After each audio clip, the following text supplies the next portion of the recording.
까마귀가 나오는 동화를 들어본 적 있어요? 자신의 초라한 모습을 감추기 위해 다른 새의 깃털로 몸을 치장한 까마귀의 이야기요. 제가 그랬거든요. 사람들의 이야기를 모으면 제 초라한 모습을 숨길 수 있다고 믿었어요.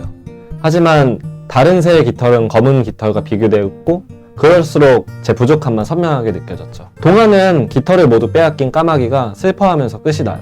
제가 글을 쓰는 과정 역시 비슷했어요. 불안에서 벗어나려 할수록 불안과 마주해야 했죠. 저는 평범한 사람이에요.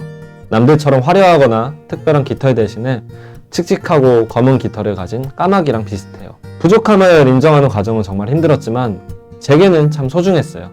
숨기기 급급했던 모습을 인정하고 마주볼 수 있었거든요. 그거 알고 있어요? 자신을 잘 가꾼 까마귀의 깃털에서는 윤기가 흘러요. 실제로 보면 까마귀는 제법 멋지게 생겼거든요.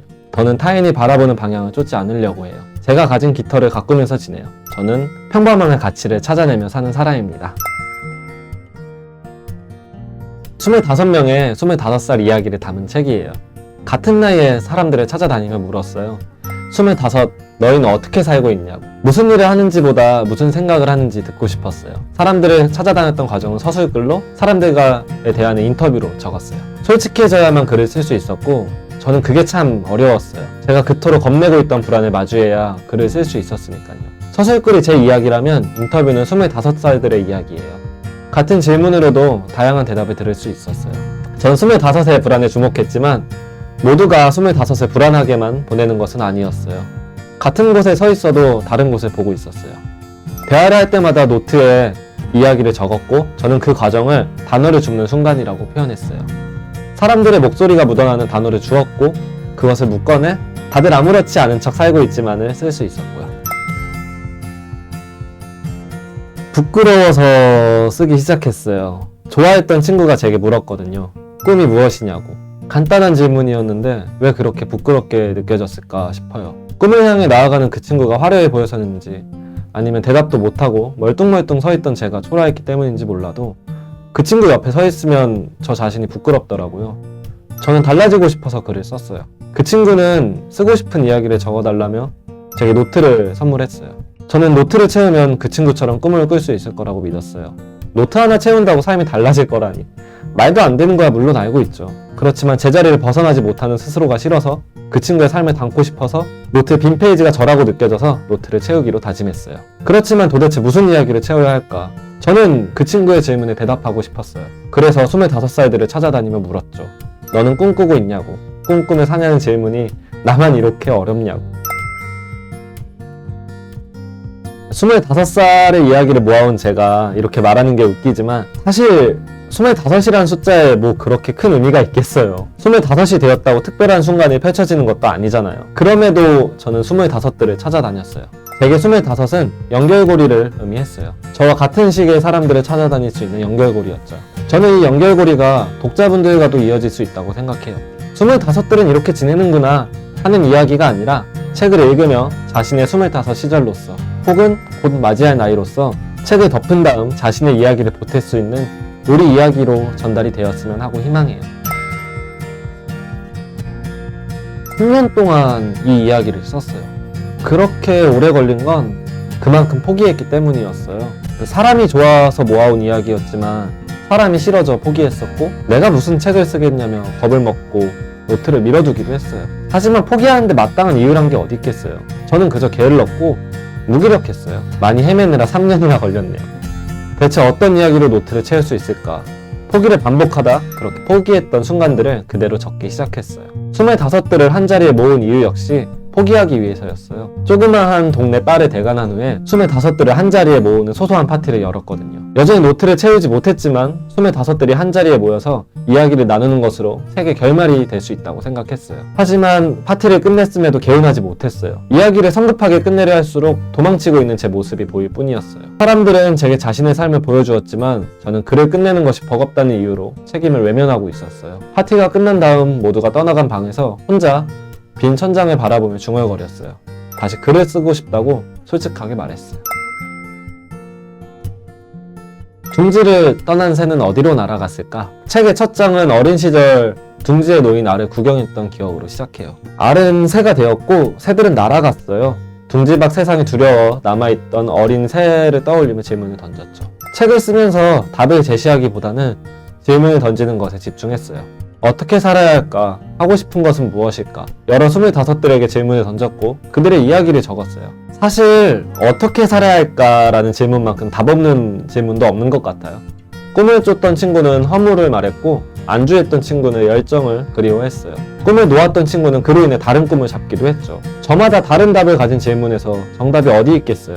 답이 무엇이냐보다 자신에게 질문을 던지고 고민을 내려놓지 않는 순간들을 말하고 싶었어요. 그래서 헤매고 망설이는 25들의 이야기를 그대로 담기 위해 노력했어요.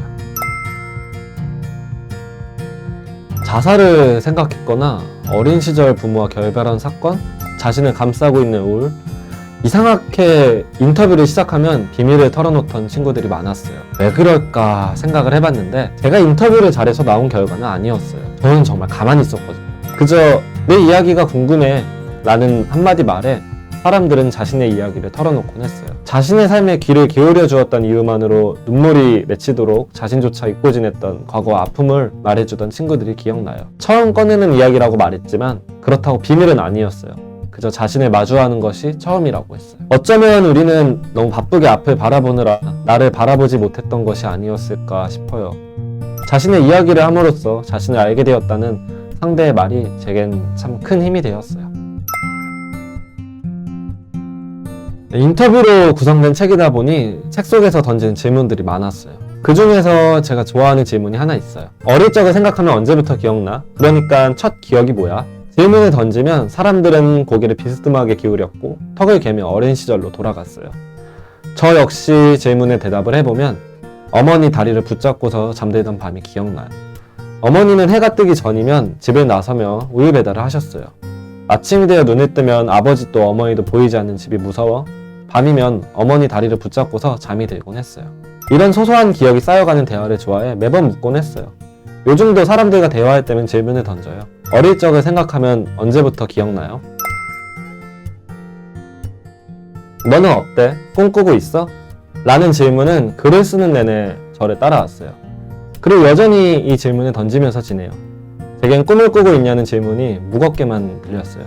꿈이 없다는 말이 반복되는 하루에서 벗어나지 못할 것이라는 의미로 들렸어요.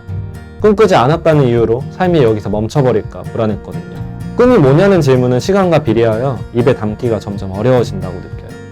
어렸을 땐 그렇게나 수시로 묻던 말이었는데 어느 순간부터 분위기를 무겁게 만드는 말이 되었고 또 꿈에 취했다며 철없는 소리로 치부되곤 하잖아요. 그럼에도 여전히 스스로에게 물어봐요. 꿈꾸며 살고 있냐고. 꿈이 있냐 없냐가 아니라 질문을 멈추지 않는 것이 중요하다고 생각해요. 자신의 삶이기에 자신이 원하는 것이 무엇인지 끊임없이 물어요. 그 정도 욕심은 가지며 살아야 하는 게 아니겠냐고 하면서요. 책이 나오기 전에는 20대 중반의 독자분들을 생각했어요. 25의 나이를 인터뷰했으니 독자층 역시 비슷할 거라 생각했거든요. 하지만 그렇지만은 않았어요. 다양한 연령대에서 책을 읽었고 자신의 25으로 대답을 해주었어요. 그게 참 인상 깊었어요. 마치 25을 우리만 겪는 나이라고 착각했는데 다들 20대를 겪으며 지금이 되었다는 걸 상기했죠. 많은 분이 책을 읽고서 제게 자신의 지나온 25을 들려주었어요. 그게 참 좋았고요. 등장인물의 이름은 알파벳으로 적었어요. 책에는 A부터 Y까지 25명의 25이 등장해요. 하지만 책을 읽으면 책 속의 25들 외에도 한 명 더 25을 만날 수 있다고 생각해요. 책을 덮은 다음 자신의 25으로 이야기가 이어질 수 있도록 Z는 읽은 사람의 이름으로 남겨주었거든요. 자신의 25을 만나고 싶은 사람이 읽어준다면 정말 좋을 것 같아요. 저는 여전히 사람들의 이야기가 궁금해요. 자기 엄마의 치맛자락을 붙잡은 저 아이는 뭐가 그렇게 서러워서 울고 있을까? 신발끈이 풀린 줄도 모르고 달리는 저 여자는 어디로 향하는 걸까? 매일 같은 자리에서 스티로폼 박스를 내미는 저 노인은 어떤 삶을 살아왔을까? 다들 아무렇지 않은 척 살고 있지만 속 안에 품고 있는 단어와 문장, 당신의 이야기가 듣고 싶어요. 네, 지금까지 다들 아무렇지 않은 척 살고 있지만의 저자 황윤웅이었습니다. 감사합니다.